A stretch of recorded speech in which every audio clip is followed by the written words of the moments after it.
And let's kick it off. Where's the economy at today in Australia? Where do you see it over the next 12 months? We were just talking off air about some potential cycles that may be happening. Where do you see the economy as we sit today? So the Australian economy, I'd say, is stuck in a low-income, low-productivity, low-growth trap.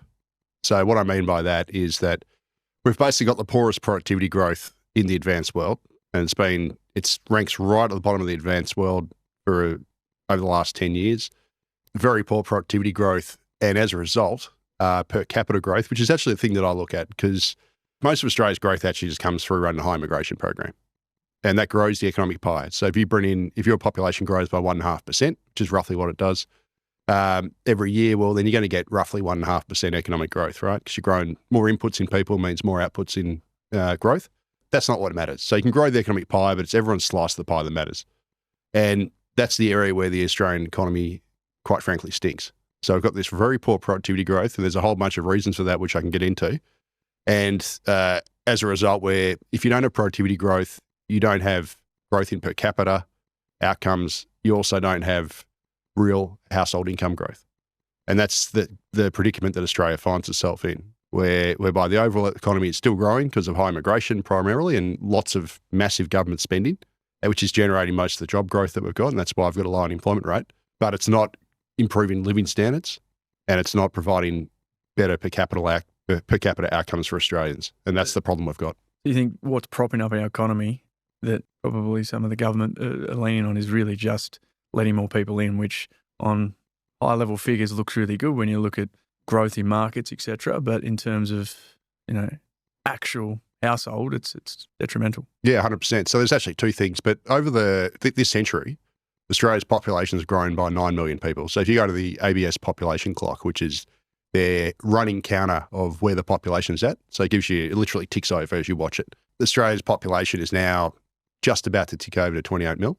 And that means that since the turn of the century, so, as we rang in the new millennium, all those years ago when I was in my 20s, Australia's population has grown by 9 million people roughly.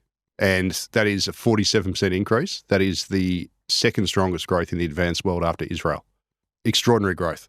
And that has been the fundamental reason why Australia has this, Australia's economy has effectively avoided recession, and if you exclude the pandemic, since the early 90s, because we've grown the population stronger than just about anywhere else. But our per capita growth has been very poor. Our productivity growth is poor.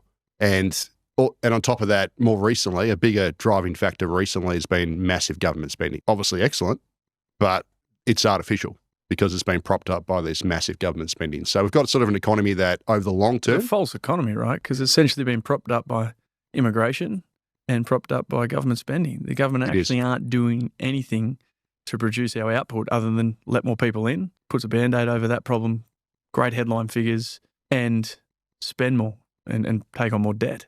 Yeah, 100%. And in fact, the Centre for Population put out some long-term population forecasts about a month or so ago for the whole of Australia. So what they do is every year they put out their population statement, and it's basically looks ahead 40 years, but it's actually 41 years because the latest data they got's for last year.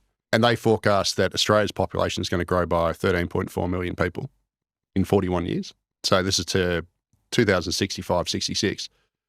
And shock horror, about 11 million of that is going to be in the capital cities, and the regions are going to get hardly any. So driven by 235,000 average net overseas migration is what they forecast. So it's going to have strong growth. But the biggest four capital cities are going to have explosive growth. And this is one thing I asked in a recent article, is why the hell do we need this growth? Because one of the reasons why we're often told we need all this immigration is because we've got A, an ageing population, and B, to fill skill shortages.